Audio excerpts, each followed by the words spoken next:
Oh my god, that was just a snippet of the soundtrack to my soul after reading The Lodge. The author has done it again. You've captured the fluttering heart, the yearning. Yearning for a plot, maybe? Or a character with more than 2 brain cells to rub together? That violin sting gave me more emotional depth than the entire book. Oh, stop it, you cynical person. The Lodge is a masterpiece of cozy mystery romance. We're talking Vermont ski resort, a missing boy band member. It's like a Hallmark movie, met One Direction fanfiction, and had a very well-behaved baby.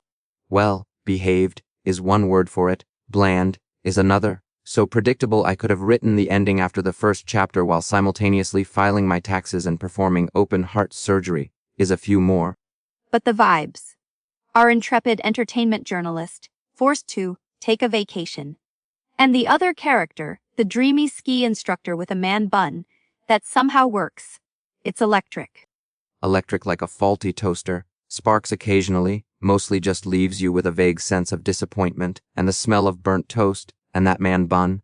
I've seen more stylish headgear on a garden gnome, one reviewer said, and I quote, I have to try falling for someone with a bun. No hate for the ski instructor. He's a good person, but it's not an attractive look for me. I concur. But their connection.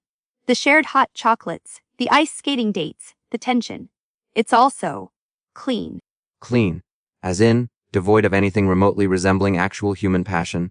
This book is so chaste, it makes a nunnery look like a Vegas bachelor party. I kept waiting for something to happen, a stolen kiss in a snowdrift, a suggestive hand-holding incident. Nope, just salad with no dressing. You're twisting it. It's about the emotional intimacy. The slow burn. The agonizing wait for something, anything, to justify the hours I spent reading this. Look, the mystery of the missing boy bander was mildly intriguing, I'll give you that, for about 5 minutes. Then I figured it out. My cat could have figured it out. But the mixed media. The text messages, the news articles. It's so modern. Modern like a rotary phone in a museum. Look, kids, this is how people used to communicate before they realized there were better ways. The texts were about as thrilling as watching paint dry, and the news articles. Let's just say, if the main character is supposed to be a top-notch journalist, I'm the Queen of England. Okay, maybe the plot twist was a little predictable. A little predictable. I saw that twist coming from space. It was so obvious, it should have been wearing a neon sign that said, I am the plot twist, prepare to be underwhelmed. But the ski instructor, he's so sweet. He's a cardboard cutout of a nice guy. He's got the personality of a wet sock. And the main character. Don't even get me started on her sister, one reviewer said. I wish this book ended with her getting crushed by a giant snowball. And honestly, I felt that in my soul. The sister was a challenge. But the main character was trying to be a good sister. A good sister who repeatedly contemplated selling out her supposed love interest for a story. That's some twisted sisterly love right there, another listener wrote in saying, every single character thinks of themselves first and doesn't really care about others. However, the narrative keeps telling us they are the kindest people to have ever existed.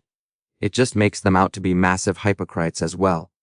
I'm starting to think the main character needs therapy, not a partner. You're just determined to hate it, aren't you? No, I'm determined to be honest. This book is the literary equivalent of a sugar-free, gluten-free, dairy-free cupcake. It looks pretty, but it leaves you feeling empty and vaguely resentful. One reviewer called it professional One Direction fanfiction mixed with Daisy Jones and the Six if it was written by a 13-year-old on Wattpad. And another said, 2 plain pieces of white bread have more chemistry than the female main character and the male main character. I'm inclined to agree. Well, I loved it. It was a cozy, heartwarming escape. Perfect for a snowy day by the fire.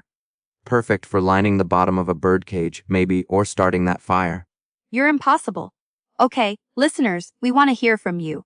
Did The Lodge leave you feeling warm and fuzzy, or cold and cheated? Call us now. And if you did love it, tell us, what's your favorite kind of salad dressing? Because apparently, that's a major plot point. I'm going to need a stronger drink, or maybe just a different book, something with, actual spice, maybe some actual smut. This clean romance thing is giving me hives. We'll be right back after these messages. Don't go anywhere. The debate is just heating up, or, mildly simmering, depending on your perspective. We will be right back to talk more about young adult fiction, right here on Heart Book Radio.